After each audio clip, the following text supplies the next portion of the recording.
Welcome back दोस्तों, स्वागत है आप सभी का आपके अपने YouTube channel study circle BCP. दोस्तों, शिक्षक भर्ती 2023 के लिए सीडीपी की अगले कड़ी में मैं आपके लिए फिर से 30 और प्रश्न लेकर के आया हूं।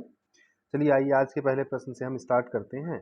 हमारा पहला प्रश्न है, वैयक्तिक विभिन्नताओं को समझने का प्रयास या प्रयत्न सबसे पहले किस वैज्ञानिक या किस मनोवैज्ञानिक के द्वारा किया गया था? ऑप्शन हैं गाल्टन, जेम्स ट्रेवर, स्किनर या टाइलर।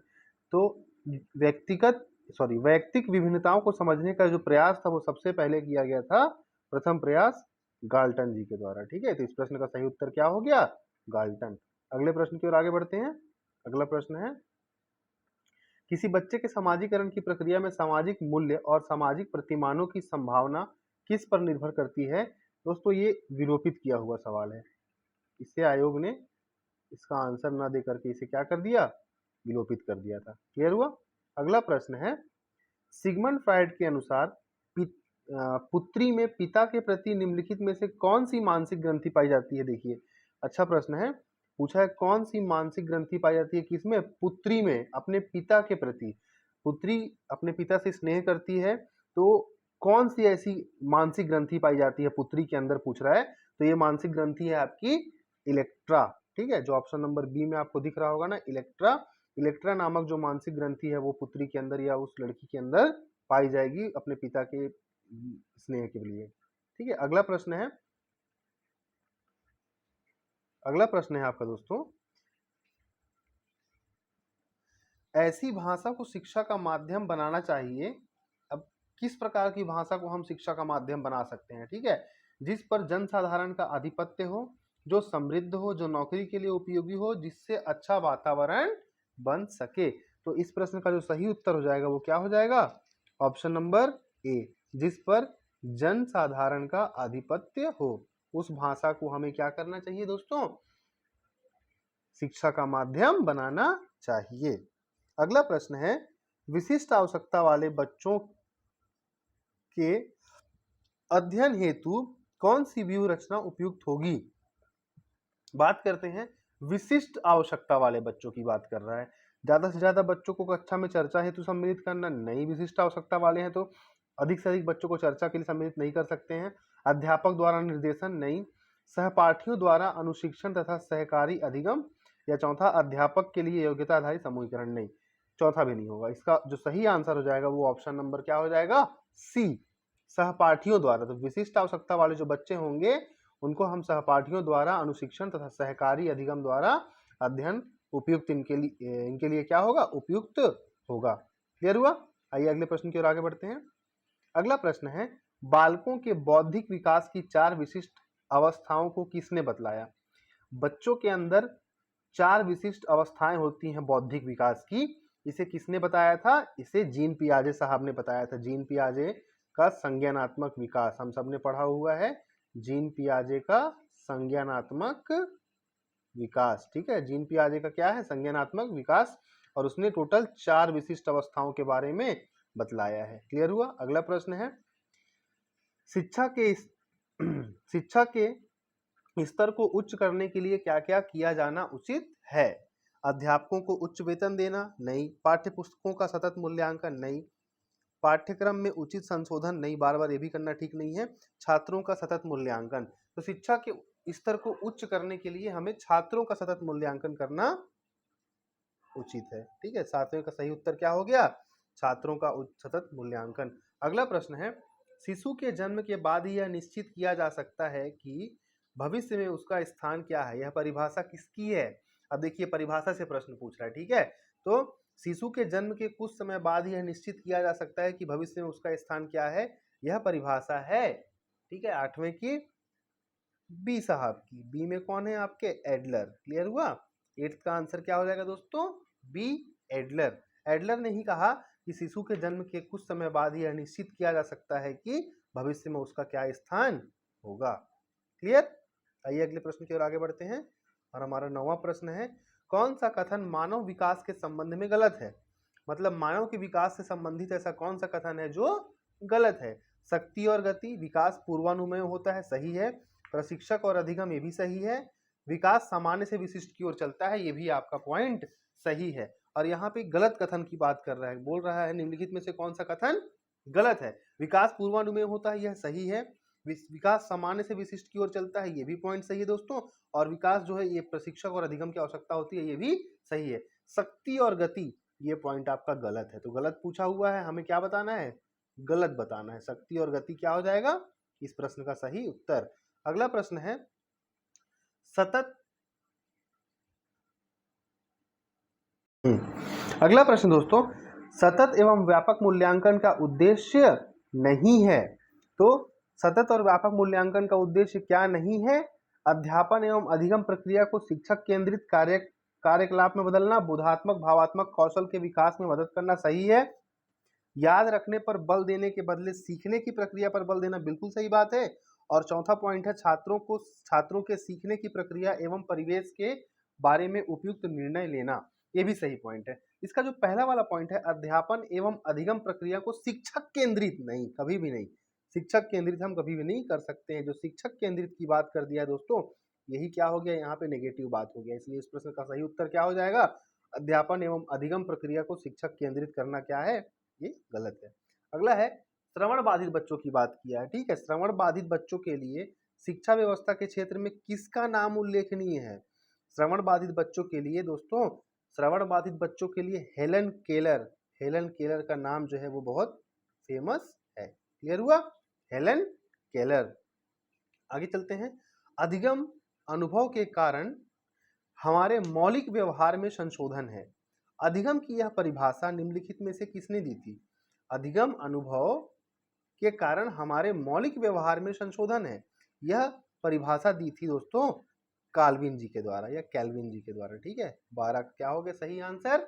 बी, कैल्विन जी के द्वारा। अगला प्रश्न है 13, बालकों में अधिकतम अधिगम प्रसार हेतु कौन सा कारक आवश्यक है? ठीक है, क्या क्या है? कक्ष में कार्य की अधिकता, गृह कार्य की अधिकता नहीं, लेखन कार्य की अधिकता नहीं, अध्यापन के प्रति वैयक्तिक रुचि, ये महत्वपूर्ण है दोस्तों। 13 का सही उत्तर क्या हो जाएगा? 13 का सही उत्तर हो जाएगा अध्ययन के प्रति वैयक्तिक रुचि। क्लियर हुआ? चलिए अगला प्रश्न देखते हैं। क्रिया की सफलता से संतोष एवं असफलता से असंतोष होता है। थार्नडाइक के किस नियम को यह बतलाता है? अभ्यास का नियम, प्रभाव का नियम, तत्परता का नियम, उपयुक्त सभी।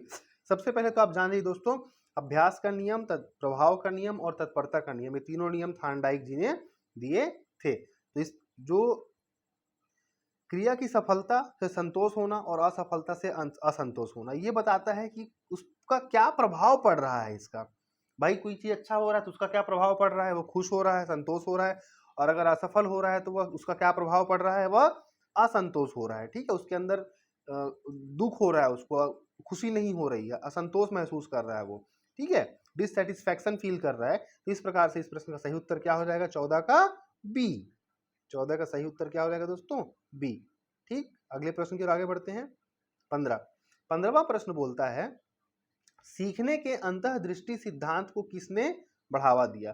तो सीखने के अंतःदृष्टि सिद्धांत को गेस्टाल्टवादी सिद्धांत कहा जाता है, ठीक है। सीखने का अंतःदृष्टि सिद्धांत किसने दिया? तो गेस्टाल्ट नाम के एक वैज्ञानिक थे, उन्होंने ही दिया। क्लियर हुआ? गेस्टाल्ट नाम के एक वैज्ञानिक थे। सीखने के अंतःदृष्टि सिद्धांत को किसने प्रतिपादित किया? तो गेस्टाल्टवादी सिद्धांत। अगला प्रश्न है दोस्तों 16 नंबर का।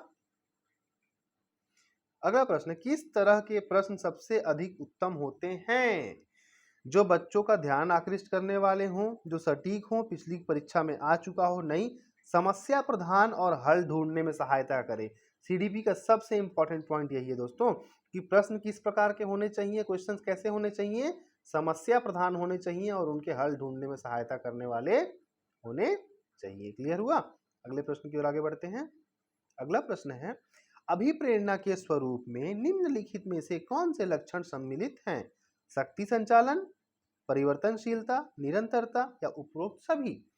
तो अभिप्रेरणा के स्वरूप में कौन कौन से लक्षण शामिल हैं? तो ये सभी शामिल हैं दोस्तों, ठीक है। ये सभी के सभी आपके पॉइंट्स आ जाएंगे, मतलब ऑप्शन नंबर डी।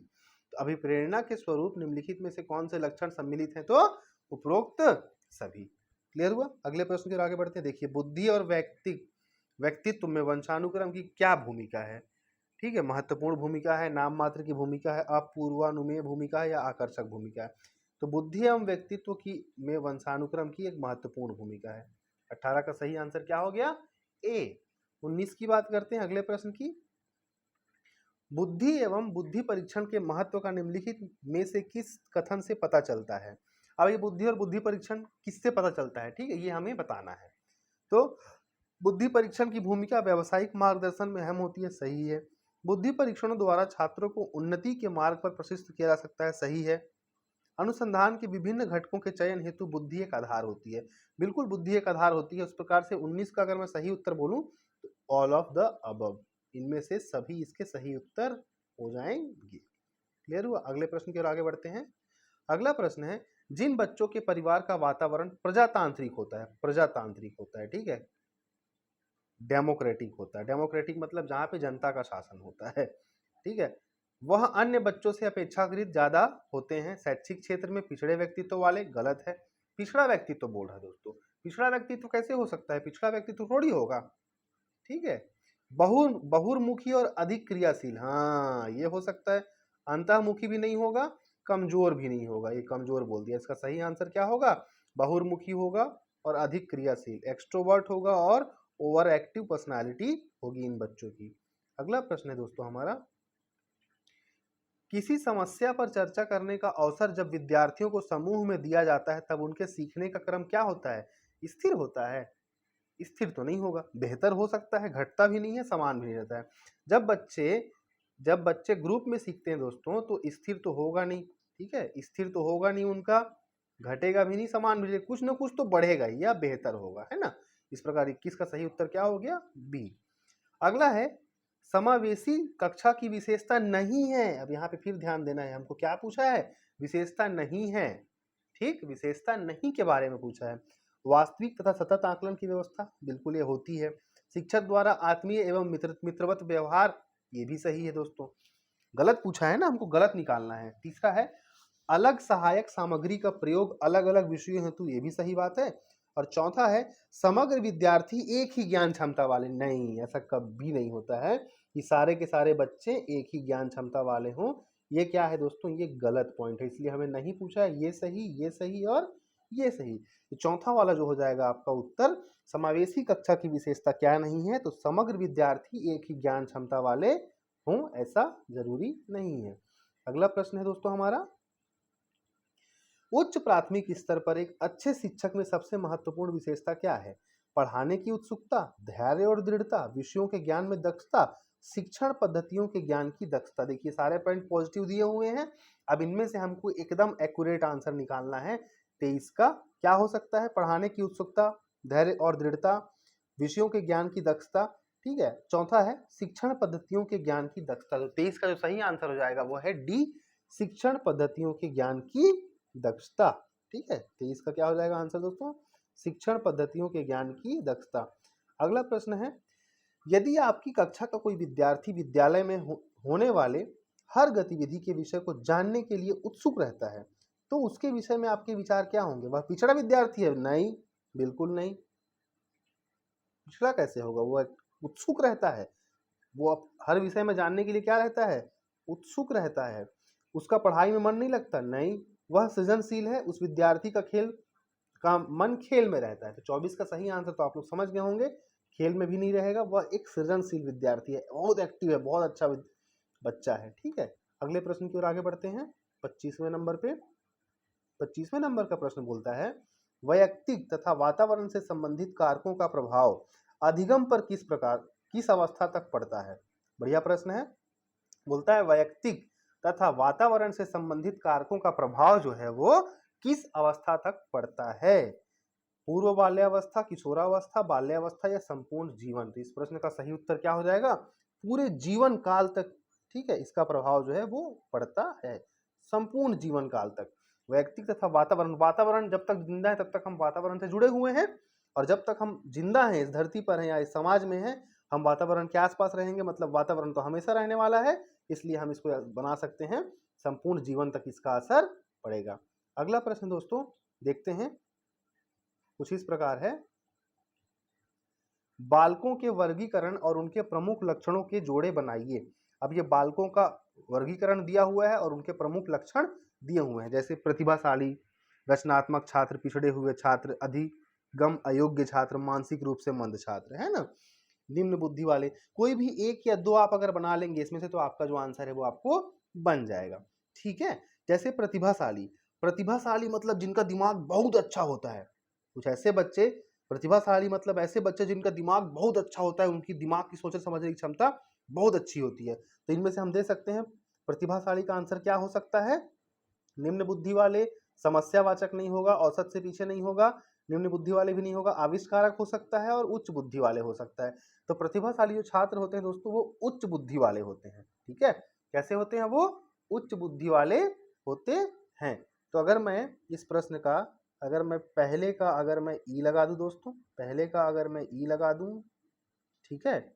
अच्छा, दूसरे की बात करता हूं मैं, रचनात्मक बच्चे।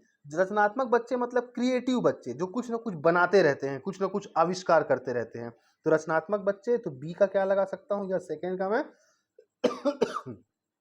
सेकेंड का मैं डी लगा सकता हूं दोस्तों, यहां से रचनात्मक हो गया। अच्छा, उसके बाद अगर मैं थर्ड की बात करूं, पिछड़े हुए बच्चे मतलब औसत से कम, पिछड़े हुए मतलब औसत से कम, अधिगम अयोग्य, वो पढ़ने लिखने के काबिल ही नहीं है।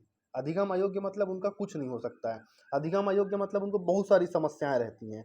तो चौथे का क्या हो जाएगा दोस्तों, बी, समस्यावाचक। और मानसिक रूप से मंद बोलेगा, मानसिक रूप से मंद मतलब वह निम्न बुद्धि वाला है।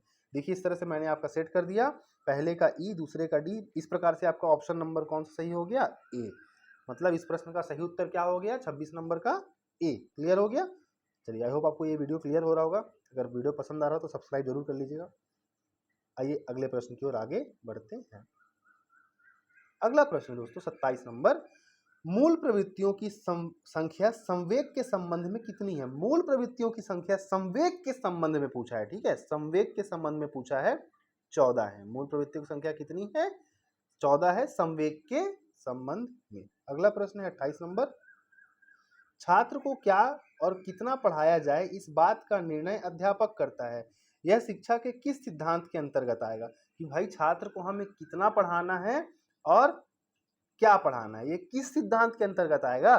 क्या है, निश्चित उद्देश्य का सिद्धांत, रुचि का सिद्धांत, नहीं, सी नियोजन का सिद्धांत, या डी चयन का सिद्धांत। अगर मैं इस ऑप्शन को मैं अगर इंग्लिश से बनाऊंगा, प्रिंसिपल ऑफ डेफिनेट पर्पस नहीं, प्रिंसिपल ऑफ इंटरेस्ट नहीं, प्रिंसिपल ऑफ प्लानिंग, हाँ प्लानिंग करेगा वो, जो शिक्षक रहेगा वो क्या करेगा दोस्तों, वो प्लानिंग करेगा कितना पढ़ाना है और क्या पढ़ाना है, वो उसको क्या करेगा। अगर आप इंग्लिश से देखेंगे तो प्रिंसिपल ऑफ प्लानिंग, देखिए प्लानिंग लिखा हुआ है, मतलब उसको क्या करना है, प्लान करना है, किसी भी चीज को प्लान करना है ना, नियोजन का सिद्धांत। इस प्रकार इसका सही उत्तर क्या हो जाएगा, 28 का सी, नियोजन का सिद्धांत। अगले प्रश्न की ओर आगे बढ़ते हैं, 29 को देखते हैं। 29 प्रश्न बोलता है, सामान्यतः निबंधात्मक प्रश्नों का प्रयोग विद्यार्थियों के मूल्यांकन के लिए किया जाता है। इस प्रकार के प्रश्नों की खामियां, ठीक है, इस प्रकार के प्रश्नों की खामियां मतलब कमियां, नेगेटिव बात पूछ रहा है, यहाँ पे नेगेटिव बात पूछ रहा है। इस प्रकार के प्रश्नों की खामियां पूछा है। विश्वसनीयता एवं वस्तुनिष्ठता की कमी, बिल्कुल हो सकता है कमियां। लेखन कौशल के जांच के लिए सही नहीं होते हैं। इस प्रकार के प्रश्नों द्वारा पूरी तरह मूल्यांकन संभव नहीं हो पाता है। या डी, इन प्रश्नों से कल्पनाशीलता का विकास होता है। तो पॉजिटिव हो गया, तो डी तो हो ही नहीं सकता है, हमको नेगेटिव खोजना है ना, खामियां पूछा है।